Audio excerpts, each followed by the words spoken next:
Hello students, आज हम explain करेंगे अबाउट सोल्यूबिलिटी। सोल्यूबिलिटी से पहले हमें क्लियर हो सैचुरेटेड सॉल्यूशन क्या होता है। तो इसके लिए हमने कि बीकर ले लिया, इसमें 100 ग्राम हमने वाटर ले लिया और शुगर ऐड करना स्टार्ट किया।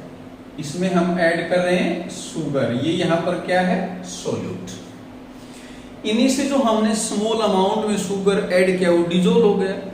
लेकिन डिजोल्व करते करते एक ऐसी सिचुएशन आएगी जब कुछ शुगर इसमें अनडिजोल्व रह जाएगा। ये क्या बन गया, सैचुरेटेड सॉल्यूशन, मतलब और ज्यादा सोल्यूट नहीं घुल सकता, वो क्या कहलाएगा, सैचुरेटेड सॉल्यूशन। तो अब इस सॉल्यूशन के अंदर दो प्रोसेस कंटिन्यूअसली चल रहे हैं। कौन सा प्रोसेस है, जो शुगर है वो इसमें लगातार डिजोल्व हो रही है और जो डिजोल्व शुगर है उसके पार्टिकल जब अनडिजोल्व शुगर के साथ कंबाइन करेंगे तो वो वापिस सॉलिड में कन्वर्ट हो जाएंगे। वो प्रोसेस है क्रिस्टलाइजेशन। तो एक टाइम के बाद ये दोनों प्रोसेस का रेट सेम हो जाता है। Initially rate of dissolution fast है, लेकिन टाइम के साथ रेट ऑफ क्रिस्टलाइजेशन भी इंक्रीज होना स्टार्ट हो जाएगा और अल्टीमेटली दोनों रेट सेम हो जाएंगे। वो इक्विलिब्रियम स्टेज आ गई। उस इक्विलिब्रियम स्टेज के अंदर इस 100 ग्राम सॉल्वेंट के अंदर कितनी शुगर डिजोल्व हुई, उसको हम क्या बोलेंगे, सोल्यूबिलिटी। तो एक फिक्स अमाउंट ऑफ सॉल्वेंट के अंदर इक्विलिब्रियम स्टेज में कितना सोल्यूट मैक्सिमम डिजोल्व हो सकता है, कंडीशन स्पेसिफाइड है, टेम्परेचर प्रेशर कांस्टेंट है, तो उस मैक्सिमम अमाउंट को हम क्या बोलेंगे, सोल्यूबिलिटी। तो डिफाइन करें सोल्यूबिलिटी को, it is the maximum amount of solute in gram that can dissolve in 100 gram of solvent eight specified conditions, मतलब टेम्परेचर और प्रेशर। इसकी यूनिट्स क्या क्या है, ग्राम सोल्यूट की अमाउंट है, 100 ग्राम सोलवेंट की अमाउंट, ग्राम पर 100 ग्राम। जैसे हमने यहां एक्सप्लेन किया, मोल पर लीटर क्यूबिक डेसीमीटर कह दें, ये अगर हम इसमें 1 लीटर लेते तो कितनी अमाउंट डिजोल्व हुई, वो ग्राम में भी लिख सकते हैं, मोल में लिख सकते हैं। तो ये इसकी डिफरेंट यूनिट्स हैं, उसी के अकॉर्डिंग डिफरेंट डेफिनेशन हो सकती है। आगे आता है factors affecting solubility of solid in liquid. क्या क्या फैक्टर हैं, फर्स्ट फैक्टर है नेचर ऑफ सॉल्यूट। जो अपने पास सॉल्यूट है वो सॉलिड है, उसको हम लिक्विड में डिजोल्व कर रहे हैं, तो सॉलिड की लिक्विड के अंदर सोल्यूबिलिटी सॉल्यूट के सॉलिड के नेचर पे डिपेंड करेगी।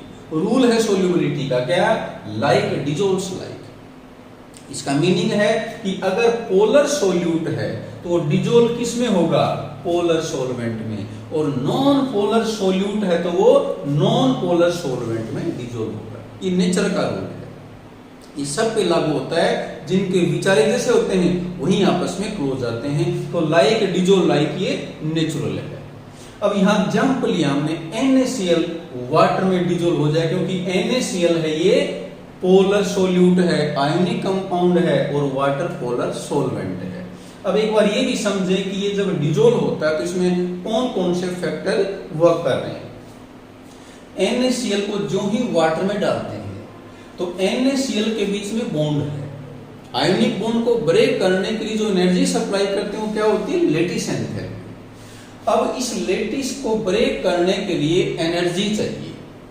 वो एनर्जी कहां से आएगी, ये वाटर मॉलिक्यूल इन आयन के सराउंडिंग में आ जाएंगे, क्योंकि जो वाटर है वो खुद एक डाइपोल है। नेगेटिव आयन के सराउंडिंग में वाटर के पॉजिटिव पार्ट आ जाएंगे और पॉजिटिव आयन के सराउंडिंग में वाटर का नेगेटिव एंड आ जाएगा।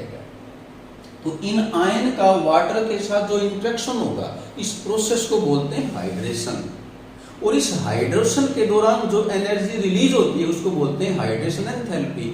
अगर हाइड्रेशन एंथैल्पी ज्यादा है, इससे लेटिस एंथैल्पी से, इस लेटिस को ब्रेक करने के लिए जो एनर्जी चाहिए उससे अगर यहाँ रिलीज हुई एनर्जी ज्यादा है तो ही डिसोल्यूशन प्रोसेस होगा, तो ही वो आयनिक कंपाउंड वाटर के अंदर डिसॉल्व होगा। सेकंड फैक्टर है टेम्परेचर। सॉलिड लिक्विड में डिसॉल्व होता है, सॉल्यूशन बनता है तो ये प्रोसेस एंडोथर्मिक या एक्सोथर्मिक हो सकता है। या तो इस प्रोसेस के दौरान हीट एब्जॉर्ब होगी या हीट रिलीज होगी। अब डिसोल्यूशन प्रोसेस मान लिया एंडोथर्मिक, यानी कि हीट एब्जॉर्ब हुई है, और अगर हम टेम्परेचर इंक्रीज कर देंगे तो सॉलिड की लिक्विड में सॉल्युबिलिटी इंक्रीज हो जाएगी, क्योंकि ली चैटलियर प्रिंसिपल कहता है कि टेम्परेचर इंक्रीज करने से इक्विलिब्रियम उस डायरेक्शन में शिफ्ट होता है जिसमें हीट एब्जॉर्ब होती है। तो अगर सॉलिड का लिक्विड में डिसोल्यूशन एंडोथर्मिक है, हीट एब्जॉर्ब हुई है, तो टेम्परेचर इंक्रीज करने से सॉल्युबिलिटी इंक्रीज हो जाएगी। और अगर सॉलिड का लिक्विड में डिसोल्व होना एक्सोथर्मिक है तो टेम्परेचर इंक्रीज करेंगे तो सॉल्युबिलिटी डिक्रीज होगी, क्योंकि फॉरवर्ड के लिए डेल्टा एच नेगेटिव है तो बैकवर्ड के लिए क्या होगी, पॉजिटिव।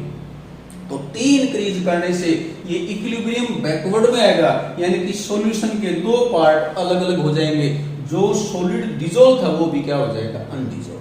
तो एक एग्जाम में क्वेश्चन कई बार आता है, what is the effect of temperature on solubility of solid in liquid. तो क्या लिखेंगे, if dissolution process is endothermic then solubility of solid in liquid increases with increase या rise in temperature and vice versa. Vice versa mean अगर हम temperature कम कर देंगे तो ये रिवर्स हो जाएगा।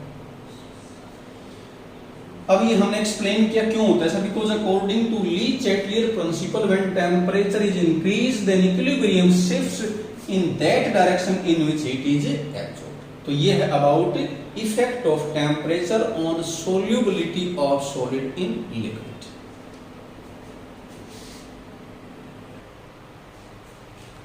थर्ड फैक्टर है इफेक्ट ऑफ प्रेशर। अब क्योंकि सॉलिड और लिक्विड है वो हाईली इनकम्प्रेसिबल है, तो सॉलिड की लिक्विड में सोल्यूबिलिटी पे प्रेशर का लगभग कोई इफेक्ट नहीं है। नेक्स्ट हम स्टार्ट कर रहे हैं solubility of gas in liquid, और इसके ऊपर टेम्परेचर का क्या इफेक्ट होगा। इसमें हालांकि दो फैक्टर हैं, दूसरा फैक्टर हमने अलग वीडियो में एक्सप्लेन किया हुआ जो हेनरी लॉ है। यहाँ एक ही फैक्टर एक्सप्लेन करेंगे और वो है इफेक्ट ऑफ टेम्परेचर। इस पे एक क्वेश्चन भी अपने एग्जाम बुक में दे रखा है, ये टेक्स्ट बुक में क्वेश्चन है एक्सरसाइज का 11th question. Why do gases always tend to be less soluble in liquids as the temperature is increased? मतलब जब टेम्परेचर इंक्रीज करते हैं तो गैस की सोल्यूबिलिटी लिक्विड में डिक्रीज क्यों हो जाती है। तो क्योंकि गैस का लिक्विड में जो डिसोल्यूशन प्रोसेस है वो एक्सोथर्मिक है।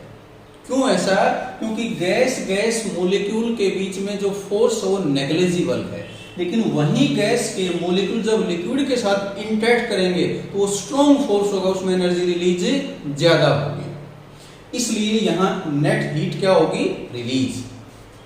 अब क्योंकि डिसोल्यूशन प्रोसेस एक्सोथर्मिक है इसलिए टेम्परेचर इंक्रीज करेंगे तो इक्विलिब्रियम शिफ्ट होगा किसमें, in backward direction according to Le Chatelier principle. Backward में क्यों होगा, क्योंकि इसमें फॉरवर्ड में हीट रिलीज हुई है तो बैकवर्ड में क्या होगी, हीट एब्जॉर्ब। और टेम्परेचर इंक्रीज करने से इक्विलिब्रियम उस डायरेक्शन में शिफ्ट होता है जिसमें हीट एब्जॉर्ब होती है। और अगर ये बैकवर्ड में है इट मींस गैस और लिक्विड क्या होंगे, अलग अलग हो जाएंगे। इट मींस गैस की सोल्यूबिलिटी लिक्विड के अंदर डिक्रीज हो जाएगी। तो ये हमने कंप्लीट किया about factors affecting solubility of solid in liquid, और यहाँ effect of temperature on solubility of gas in liquid.